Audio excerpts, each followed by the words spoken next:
कपडे धरा. राखी रंग जाणार नाही कपड्यांचा परत. राखी कलर नाही.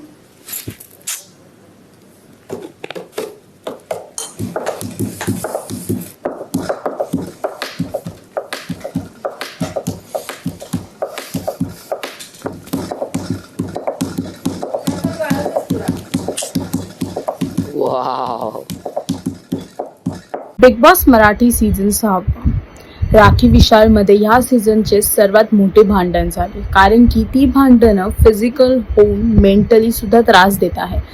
विशालला राखीकडून सॉरी हवा आहे, कारण की जे काय विशालच्या मागे राखी बोलले आहे त्याच्यासाठी, पण राखी त्याला ट्रिगर करत आहे आणि विशाल ट्रिगर होत नाहीये. त्याचमुळे राखीला खूप राग येतोय. राखी त्याला ट्रिगर करायसाठी वेगळे प्रयत्न करते. तिथेच ती त्याच्यावरती पाणी फेकते, त्याच्यावरती हळदी सुद्धा फेकते आणि मिरची फेकायला जात असते, पण तिथेच राकेश, अनुश्री, दीपाली मध्ये येऊन तिच्या हातातून मिरची घेतात. मिरची पावडर जर विशालच्या तोंडावरती पडली असती तर त्याला खूपच स्किन इन्फेक्शन झालं असतं आणि तिला खूप इचिंग झाली असते. आणि ह्याचाच विचार करून हे तिघं मगदी येऊन तिला थांबवायचा प्रयत्न करतात, पण राखी इथेच थांबत नाही. राखी तरी त्याला इन्स्टिगेट करते, पण विशाल खूप शांतपणे राखीचं जे काय व्यवहार चालू आहेत त्याला सहन करतोय. आता बघायचं आहे की पुढे अजून काय होईल आणि पुढे अजून किती खालच्या लेवलला राखी जाईल हे पाहण्यासाठी तुम्हाला बिग बॉस मराठी पाहावा लागेल. आणि अजून अपडेटसाठी टेलीचक्कर रिजनल्सला सबस्क्राईब करा.